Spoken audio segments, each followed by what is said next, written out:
Hi, hello, bonjour, and namaste. This is Out of the Clouds, a podcast at the crossroads between business and mindfulness. And I'm your host, Anne Mulatala. Hey, friend.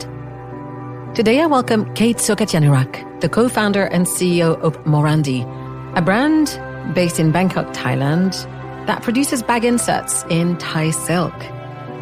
The 25-year-old entrepreneur holds a master's from LSE, and she's also a keen classical Thai music pianist. With her good friend, Grace Tongpanitansup, she launched the brand at the end of 2020. That's what they were doing in the middle of a pandemic. Since the time of the interview, Grace and Kate have managed to launch 2 new brands in Bangkok, this time in F&B or food and beverage. And the 2 new brands are called Good Bento and Good Cha. I'm excited for you to discover the wonderful spirit of this young and bright entrepreneur. So Kate in this interview tells me about her story, where she comes from, and how she and Grace got started with their project with Merandi, why she loves Thai silk, how she's been collecting it for many years. And we talk, of course, about what it's like to build a brand that combines traditional craftsmanship, sustainability, and CSR, because both Grace and Kate are keen to contribute to their community, give back as the brand grows, while shining a light on the beauty of Thai silk. So without further ado, I give you my interview with Kate Socatiyanurak. Enjoy.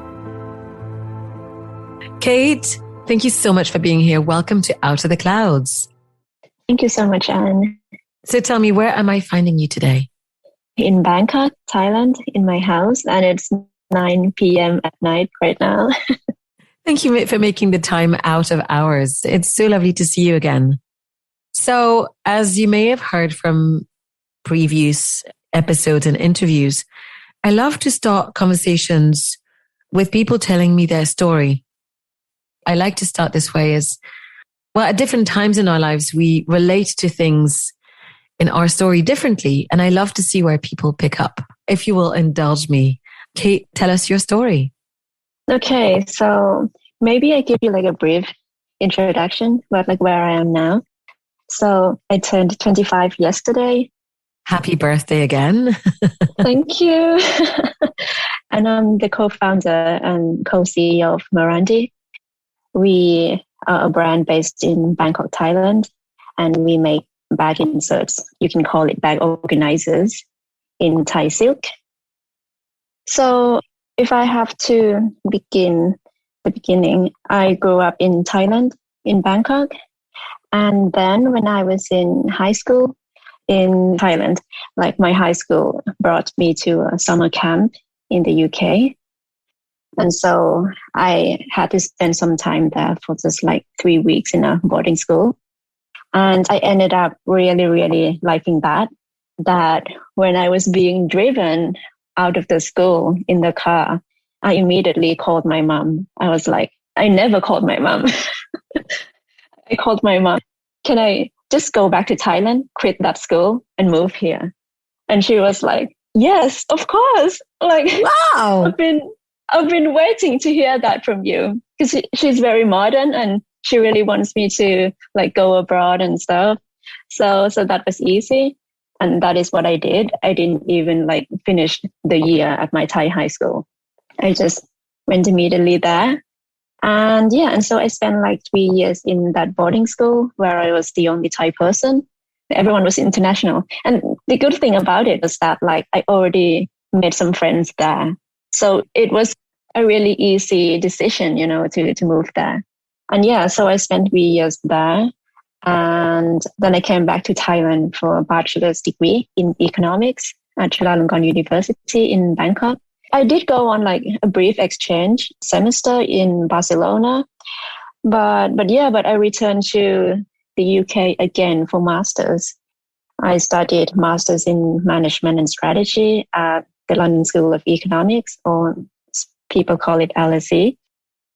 So I had always wanted to live in London, because when I was in my boarding school, it was like 4 hours, 5 hours drive from London. And that was tough, like the ride. So it has always been a dream. And I got to live there for a year for the master's. I love cities. I'm also a fan of like the countryside, but I would say I'm a city girl. I feel all right living in a city where there's a lot going on, and I feel that I can manage that kind of life well. London is a little bit similar to Bangkok in certain aspects, and especially the food scene. I don't know, I'm very into food. Yeah. I came back from London on Sunday, and I will say that even though I was there for work and to see friends, it was definitely a foodie trip as well. I loved it. Yeah, food paradise. But I did a lot of studying there as well, not just like eating. And then again, I returned to Bangkok. So it's like going back and forth, UK, Europe, Thailand. But now I'm permanently based in Thailand. And then I went on to spend 2 years doing creative content for 2 brands simultaneously. So one was Beauty Gems. It's a Thai high jewelry brand, one of the oldest, if not the oldest in Thailand. Yes. And I also worked on creative content for Judith Lieber, but the Thailand one. It is a New York-based brand, but there's one in Thailand as well. And then during my time, I got to learn a lot about how to like craft content, how to do copywriting. And what is really interesting is that like it was not my background at all. Like my background was economics, management, very like numerical, quantitative. But from a very young age, I had always been a very artistic person. Growing up in a household with my mom being the pianist, my dad is an economist, and yeah, so it's a nice balance. I feel that gives me both the artistic dimension and the analytical dimension. So it was nice to have worked there. And during my time there, it's when the idea for Merandi came up, and so I worked on both until I quit from my job 2 months ago to work on Merandi full time. Amazing. We'll get to talk about Merandi in a minute. As you were telling me your story, I was thinking, how does one go from economics and a master's at LSE to creative content creation? Because it's true, it's a little bit of a leap. I mean, to my ears. So, yeah, I appreciate several things for its artsy dimension. I'm very interested in like piano, in art and fashion from a young age. The idea to study economics is quite related to my father because he's an economist, and I feel that in Thailand, it's a belief that if you go into like business management, economics, then it's more probable that you'll get like some employment. Yeah, I hear you. Yeah. I'm the type of person that can just go with the flow, go with anything. And I can make myself like any field that is interesting enough, of course. So I like it was probably like the safer option. So I went for that. My creative interest is not in the style of like, oh, I want to do like pattern making clothes, or like paint some paintings or like stuff like that. If we have to like describe in like business terms, I like turning the raw materials into something else. So it's more about like curating stuff and taking existing ideas and bring it into the like certain realms or ideas and concepts. And that is what I got to do with Judith Lieber and Beauty Gems. And with Merandi. Yeah, it's interesting you should say that, because when I was younger, I played piano and I sang. And at an early stage in my career, I sort of left it behind and I stopped telling people because I felt I was worried that it would confuse them as to my path or my career, etc. And it took me a while to realize that I was taking a very creative approach to business. So I think that these things do permeate, right? Yeah. And then actually, some of my architecture friends, they've mentioned that like I have a different approach to creative works because of my quantitative background. That's what they say. That's quite interesting. Yeah. I can't wait to see where that takes you to. That's super exciting. So you founded or co-founded Merandi. So as you explained, it's a luxury bag insert brand.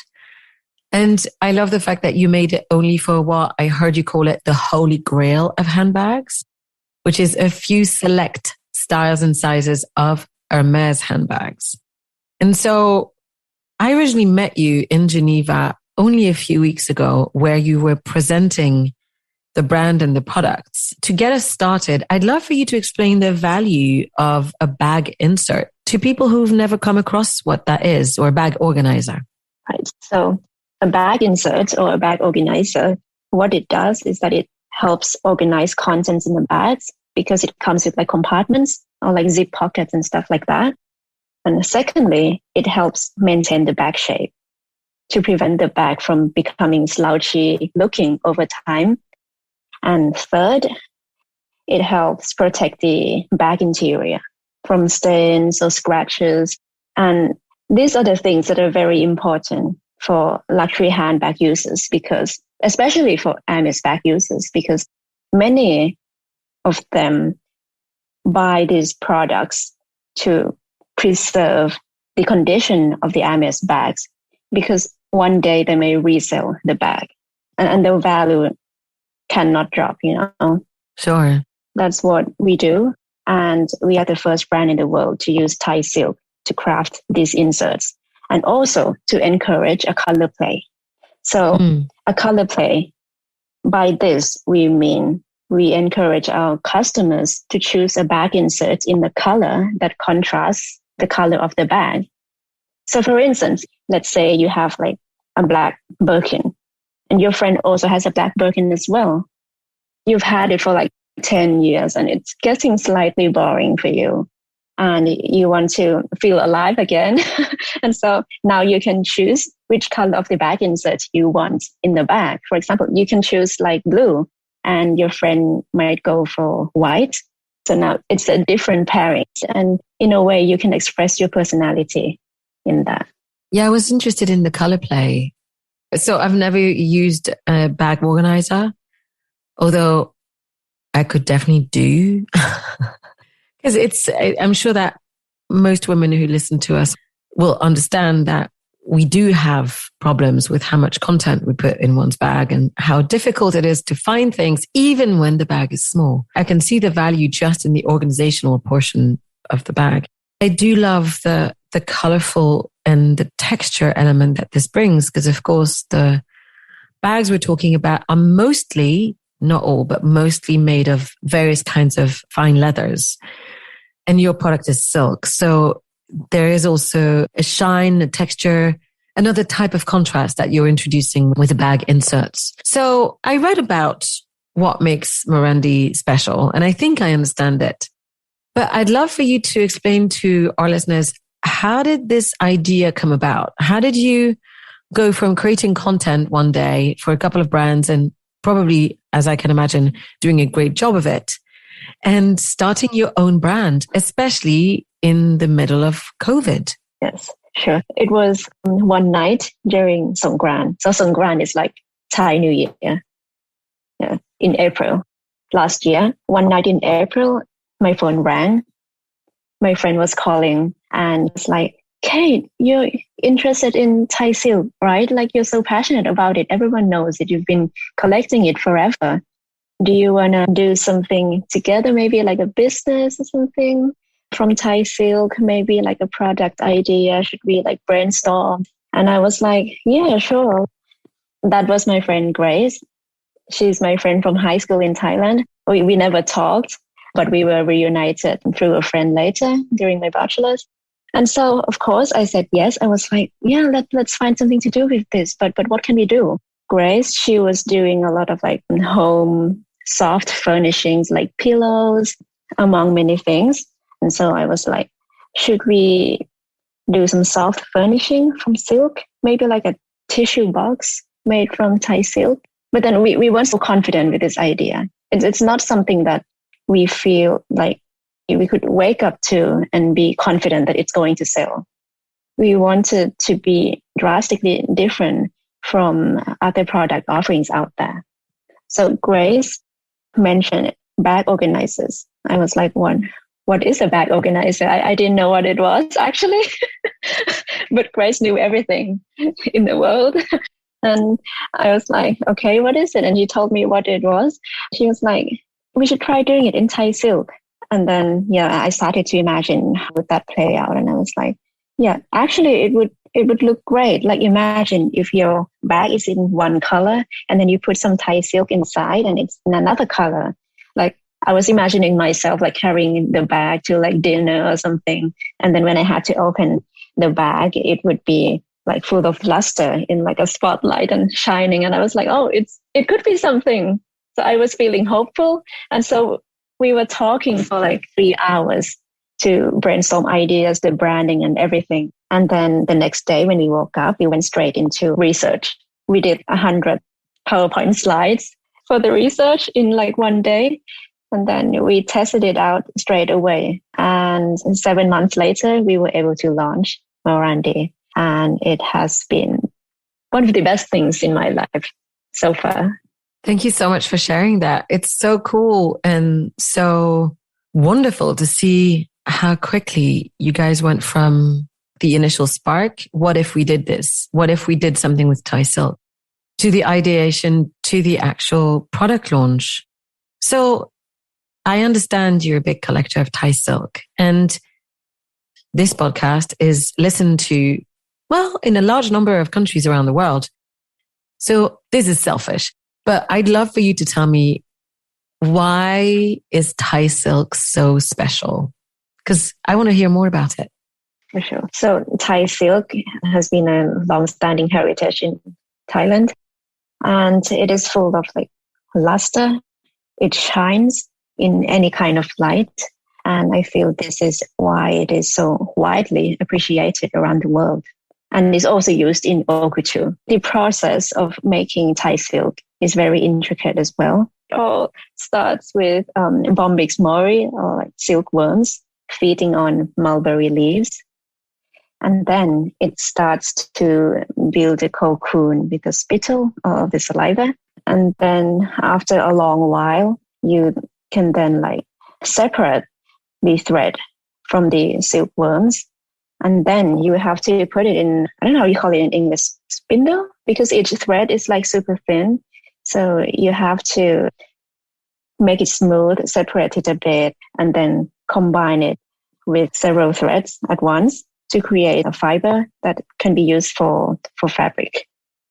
And then you enter the dyeing and then the weaving processes. And yeah, some people weave with hand, and whereas some people prefer to use machine. And the same goes for the dyes. The dyes used can be natural, or some people use some chemical dyes. How young were you when you first developed an appreciation for silk? I think when I came back from boarding school, when I was like starting off with my bachelor's degree, I would go on trips a lot with my mom and her musician friends. It's a group of musicians that is very like appreciative of Thai silk. So we always like take trips to the northeastern part of Thailand, usually Ubon Ratchathani. I don't know if you know that or not. And we would source like very rare, like matmi or ikat silks. And then this comes with like very intricate and detailed patterns, and turn it into like a sarong or a skirt. And my mom and her peers would wear those sarongs in the concerts, because after all, like they do like Thai traditional music. So we integrated.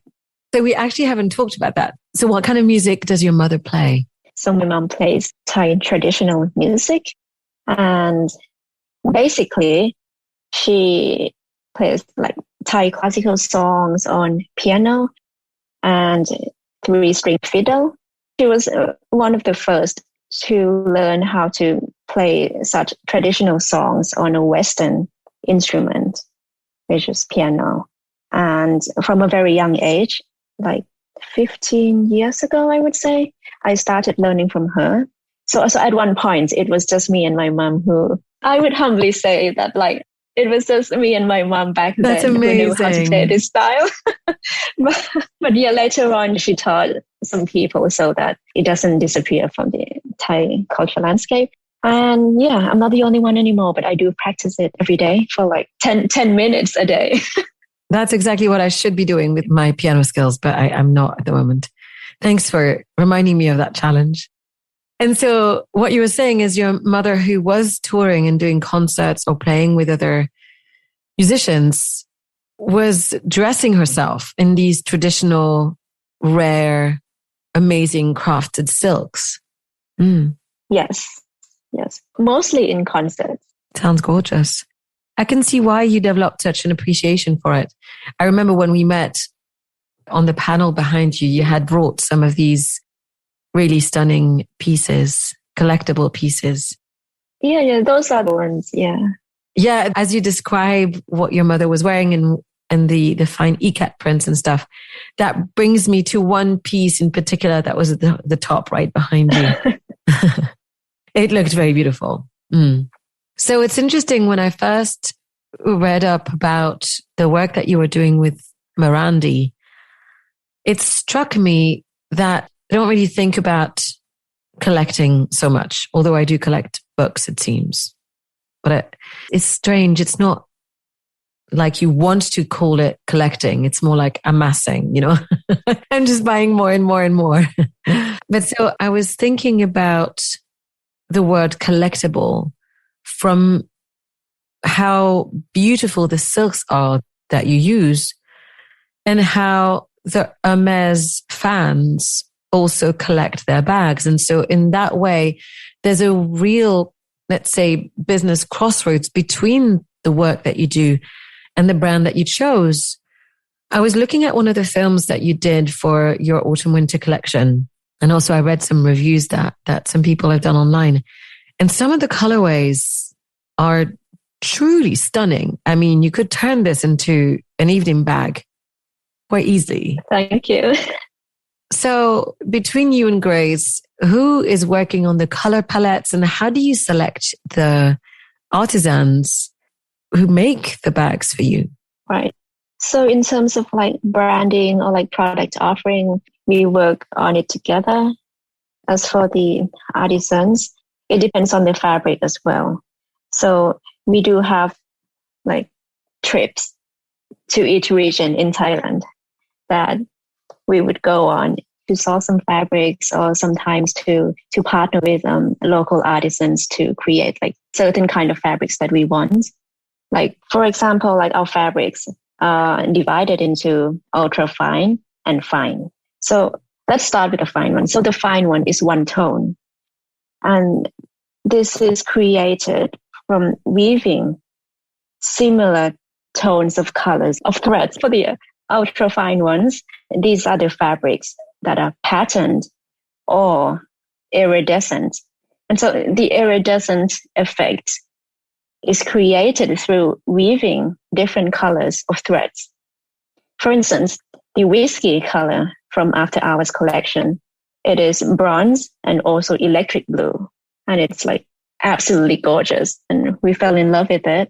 So we chose it for the collection. When it comes to like color selection, we also take into account how it looks overall in that collection. As for the colors, not to, in the business sense, not cannibalize each other in terms of sales. Sure. So talk to me a bit about the business model, because I know that Merandi has some strong stakes in terms of sustainability in particular. Yeah. So with Merandi, every bag insert is handcrafted to order. And so this in a way minimizes the waste created. But we also take on like low waste cutting technique. And for the offcuts that are created anyway after that, we turn it into like silk dehumidifier sachet. So basically kind of like a small silk piece. And then we put some like soil and dehumidifier inside. And we give this out for free to customers so that they can like protect the bag from like mold and moisture. And the rest of the offcuts are then either donated or recycled. And then in terms of the packaging, we do use recycled and or recyclable materials for roughly 85% of the packaging, except for like stickers.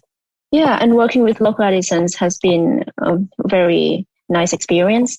We provide jobs to them. We support the economy in that province.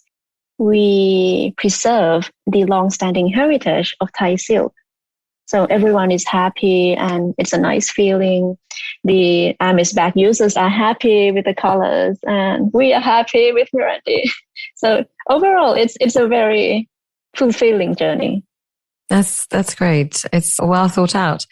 And I read somewhere that you originally had created like a little cotton bag to, I guess, to be the external packaging, and that you were saying that you realized that the Merandi buyers are not using it and that you were going to scrap that because you didn't want to produce more things that were not going to be user friendly, essentially.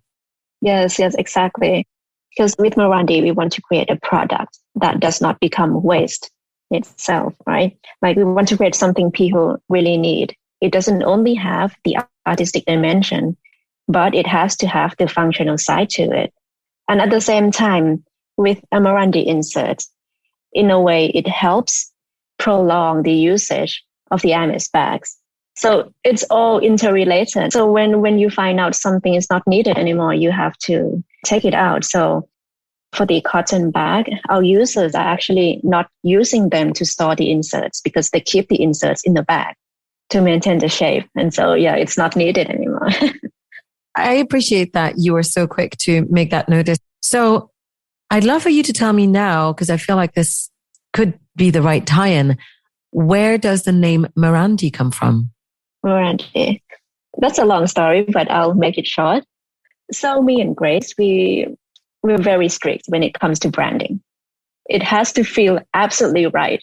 And when there are two co-founders, it needs to feel right for both. You know, it cannot just feel right for me.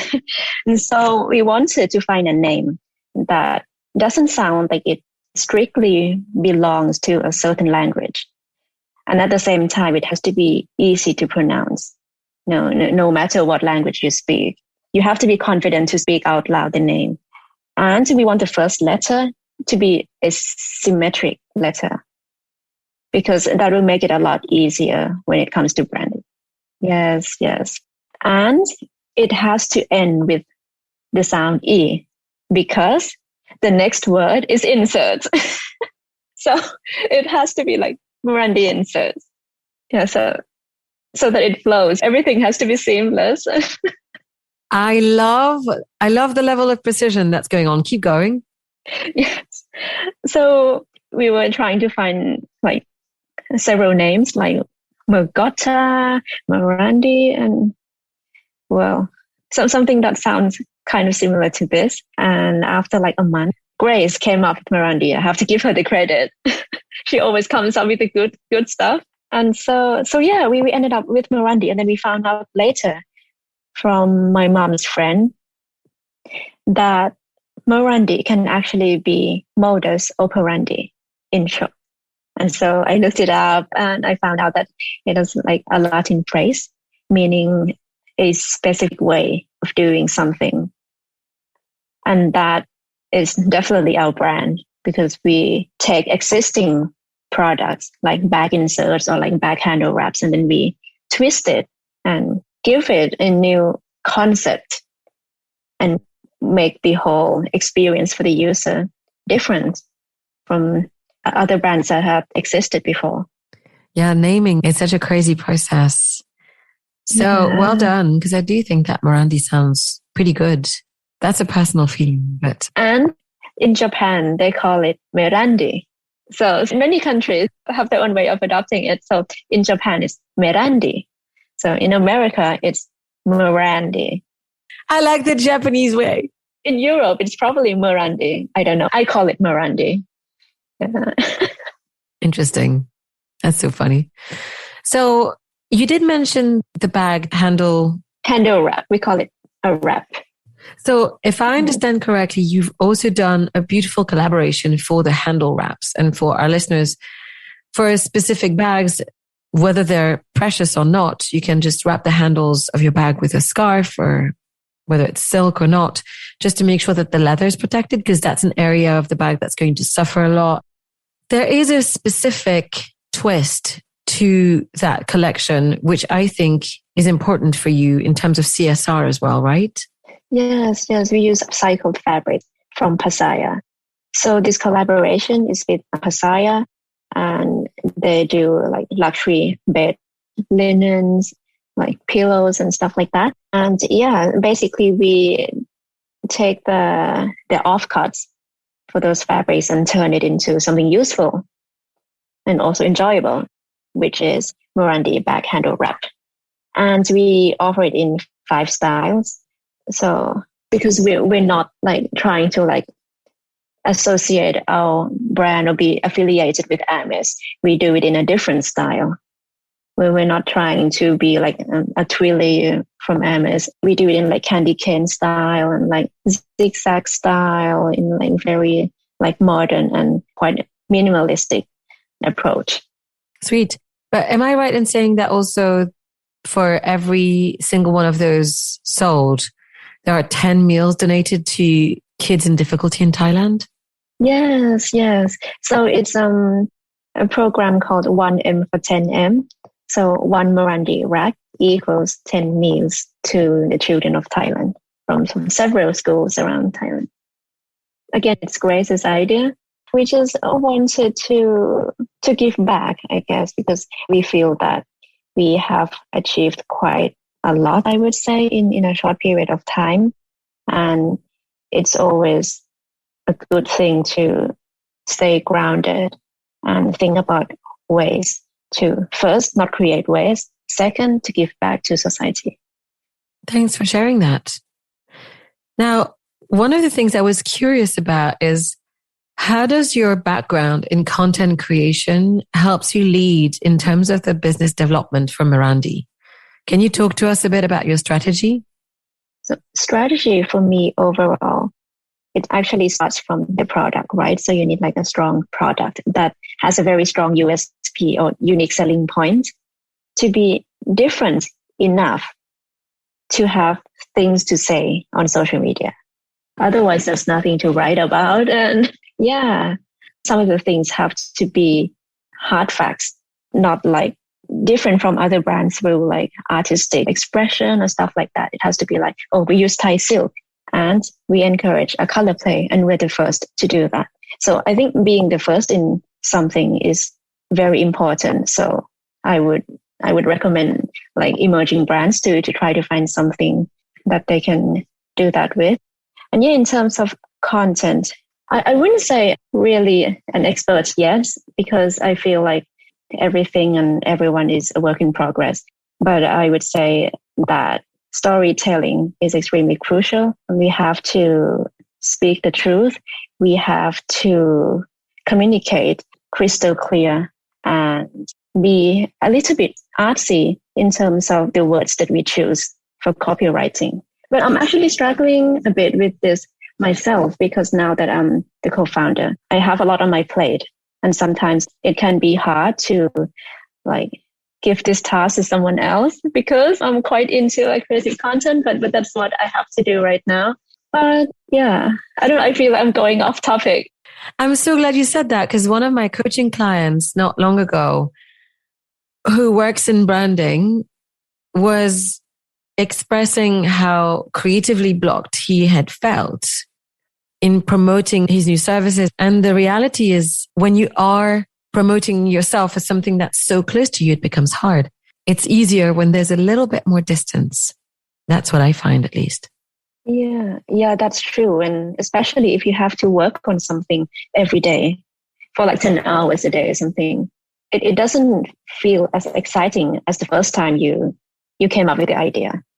But then when you communicate it to other people on social media, it has to feel fresh. And this is why mindfulness is so important in life, because it creates like space to be creative, to feel alive again, like to fall in love with a brand again. Because sometimes it gets dull when you have to work on something every day, right? Yeah.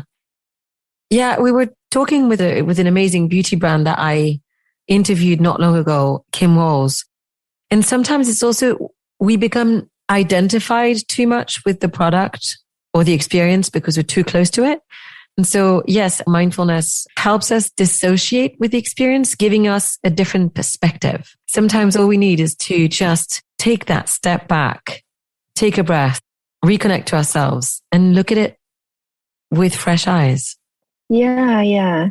And regain the calmness in the mind, right? Not having the minds racing all the time, so many things on the to-do list. And yeah, life can get hectic.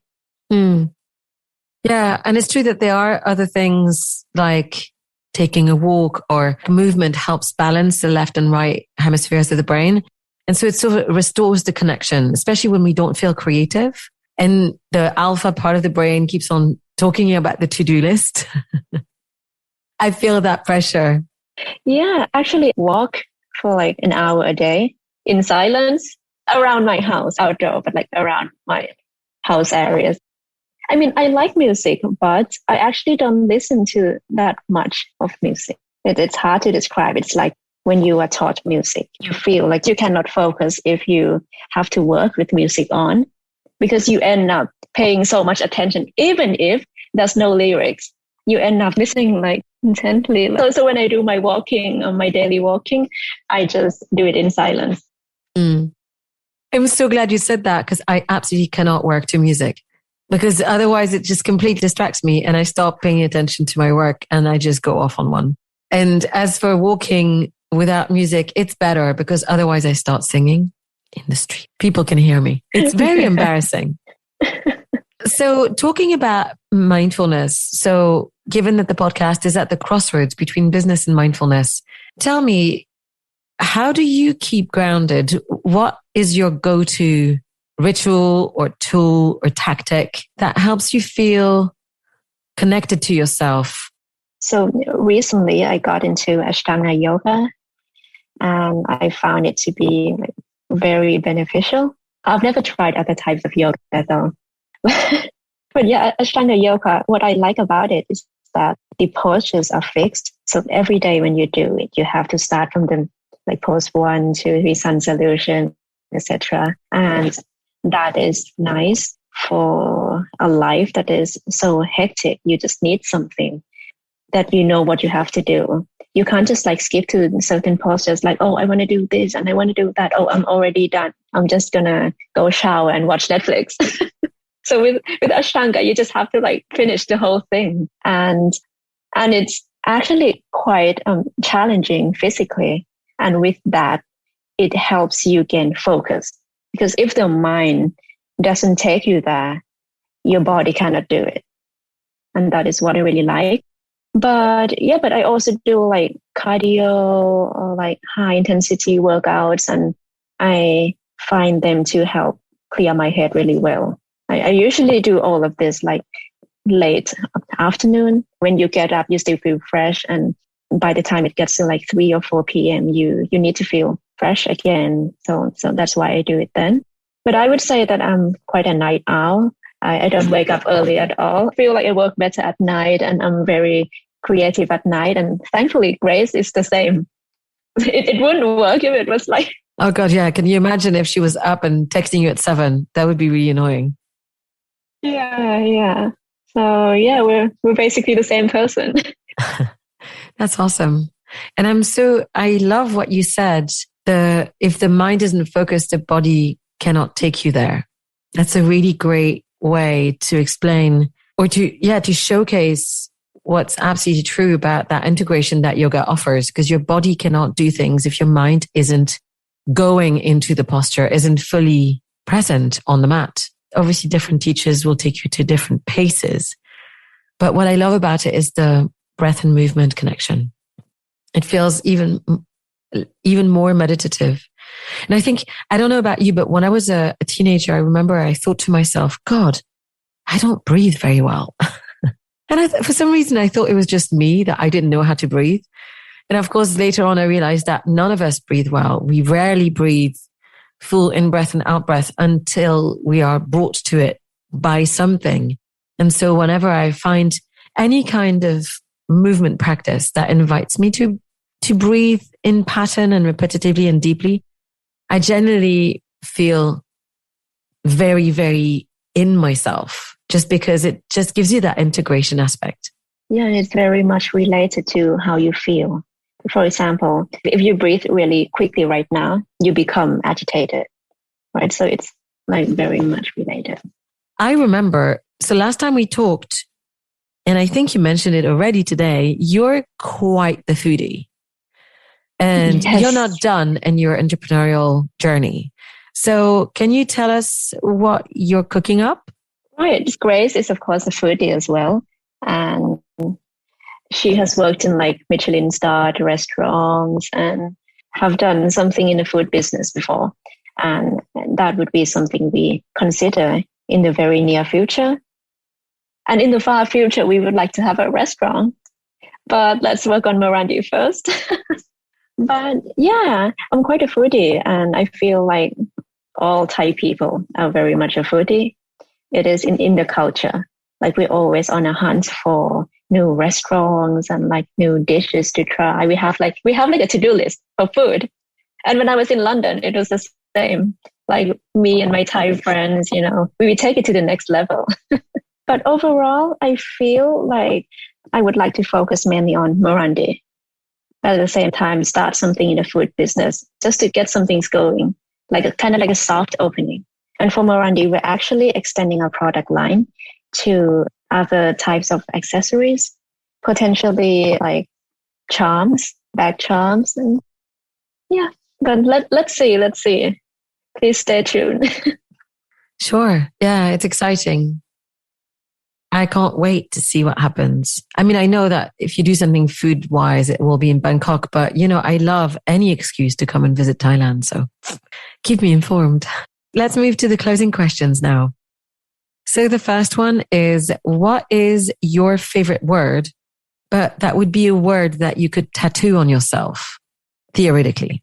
Will it be boring if I say Merandi? It's not, as long as that's what you want. Well, there's actually like a sentence in Latin. It's from like a Latin poem, I think, that I like. I don't know how to pronounce it. Okay. So it basically says, it starts with like Kras Amet Ki Nunquam Amavit. That's the first half of the full sentence. What it means, tomorrow he will love who never loved before, and who has loved will love tomorrow. That's beautiful. Sure. Like it's trying to say, or at least that's my interpretation, that those who yesterday did not love, hopefully they will love today. And those who already love today, they will love even more tomorrow, or as well tomorrow. I love it. That's beautiful. Thank you so much for sharing. Do you know who's it by? Is it from a poem? I think it's a really, really long time ago, and it is still a debate who wrote it. Yeah, I'll send it over after. Thank you so much. Now, what does connection mean to you? Connection for me. Well, connection can be between a person and an object and a topic, or with another person. And I feel that in terms of like personal connection for me, it is when you feel the true sense of belonging in someone. This can be a friend or a partner. It's actually what I find in my co-founder, for which I am very grateful. For such a sense of belonging, connection to be formed, many things have to be aligned in terms of values and the things that you stand for.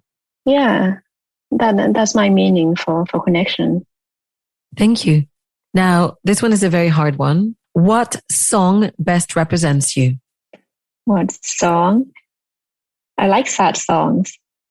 I like listening to like Pavarotti and classical stuff. I don't know like all the new singers or like hip hop or like rap and stuff like that. I'm not very into that. Not like people my age. Oh, but I'm a big fan of Michael Jackson. I do like collect stuff about Michael Jackson. And so any songs from MJ. But if you could pick one that represents you. Presents me. Hallelujah, maybe? Oh. I don't know why, but like it's the vibe, I guess. Like, yeah. Gorgeous. Thanks so much. What is the sweetest thing that's ever happened to you? Now this is a really hard question, because I'm very thankful that like all my friends and family, everyone is so nice to me and sweet things happen to me on a daily basis. But yeah, from the beginning, when I founded Merandi, I've been receiving endless helps. Even when I don't ask for it, like people just come to me like offering if they could help me with anything at all. And overall, like collectively, it's one of the sweetest things that one can ever hope for, you know. And career is very important for me. And yeah. That's really cool. I'm so glad you shared.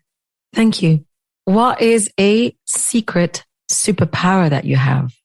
Secret superpower? I would say my piano playing, like Thai traditional music. Because as I've said, like at one point, I was one of a few who could play it, not anymore, but it was once a superpower. And another thing is that this may sound a bit weird, but I type very fast, like type on the laptop. so many people recognize me for this skill. I love that. I also type very fast and I love it. But it's interesting because we're both piano players. So yes. Agility, yes. fingers. Yes. Coordinated. Awesome. What is a favorite book? So you don't have to have your one favorite, but what is a favorite book that you can share with us? A favorite book would have to be the 700-page book by J. Randy Taraborelli, and it's a biography of Michael Jackson. And I read this when I was like 10 because I really liked Michael Jackson, and I finished the whole book, like 700 pages. Yeah. Amazing. Where is somewhere you visited that you felt really had an impact on who you are today? That would have to be a small town called Sidmouth in Devon in the UK. That's where my boarding school is. Basically, I grew up there, I would say. Like the most important years that will go on to shape a person's life were spent there. And I still remember all the memories I shared with the many international friends, lifelong friends. And it has shaped me to be who I am today in terms of personality, interest, and open-mindedness, and ability to connect with people from different backgrounds and cultures. Imagining that you can step into a future version of yourself, what most important advice do you think that future you needs to give to the present state you? I would say to hang in there and work hard. Because the life that you've always wanted will one day be the reality.